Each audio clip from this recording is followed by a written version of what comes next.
Olá, gente! Tudo bem com vocês? Vamos para mais uma aula agora de Sociologia, Max Weber, a teoria da ação social.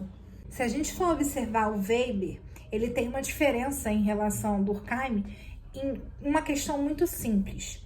Durkheim, ele vai observar que a sociedade influencia a postura individual, ou seja, o indivíduo é direcionado pelos impactos que a sociedade determina na vida dele. Enquanto o Weber, que nós vamos falar agora, ele observa que o indivíduo, ele vai influenciar o contexto social, ou seja, a noção que se tem é que o indivíduo, que a pessoa, ela acaba influenciando a postura da sociedade. Se a gente for identificar, existe aí algo que contraria um e o outro.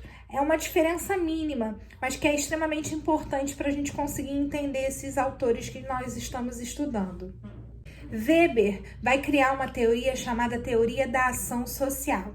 E ele vai observar que o indivíduo, ele tem determinadas posturas que vão estar relacionadas com alguns fatores importantes. Então ele vai chamar essas ações sociais como algo determinante para o contexto social, ou seja, é a ação individual que influencia a postura em sociedade. E dentre essas ações, a gente vai observar que ele vai dizer que existe uma divisão entre elas.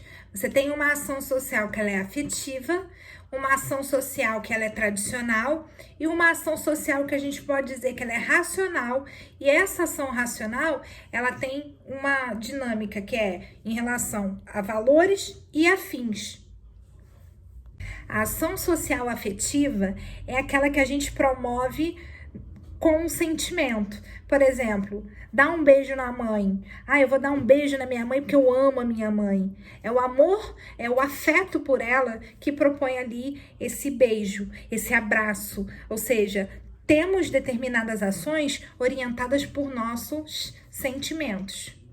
Já a ação social que nós temos em relação à tradicional, né, em relação à tradição, nós chamamos de costumes. Quais são os costumes que eu tenho dentro dessa ação tradicional? Por exemplo, eu faço coisas que ninguém diz que eu preciso fazer, mas eu faço isso inconsciente. Por exemplo, escovar os dentes, né, pentear o cabelo. São ações que tomamos perante ali o dia a dia. A ação social racional, ela é dividida em duas: a valores e a fins. Quando eu penso nos valores, eu lembro de princípios religiosos. A religião orienta a minha postura perante a vida. Por exemplo, eu estudo porque eu preciso honrar o meu pai e minha mãe. Isso é um princípio religioso. Portanto, honrar o meu pai e minha mãe, eu preciso ser uma boa filha. Eu não posso falar palavrão, eu não posso tirar notas baixas, eu não posso falar alto com meus pais. É um princípio religioso que influencia a minha postura perante a vida. Já em relação à finalidade, a gente pode observar, por exemplo, os objetivos que temos. Eu quero ser rica. O que eu faço para ser rica? Então eu vou estudar. Então, por exemplo, eu tenho uma finalidade de estudar. Eu estudo porque eu quero enriquecer. Portanto, eu vou estudar para isso, para aquela finalidade, para eu chegar até ali. Pessoal, esse é basicamente o esquema do conteúdo do Weber quando ele fala sobre essas ações sociais. Fiquem com Deus e até a próxima.